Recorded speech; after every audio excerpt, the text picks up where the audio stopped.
That's the first thing you need to get. He saved us from hell.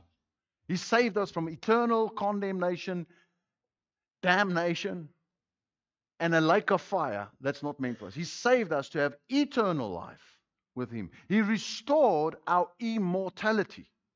Adam and Eve in the Garden of Eden lost their immortality. They gave it up.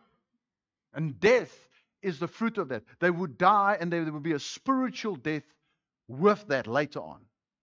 When we get saved, our immortality is restored to us.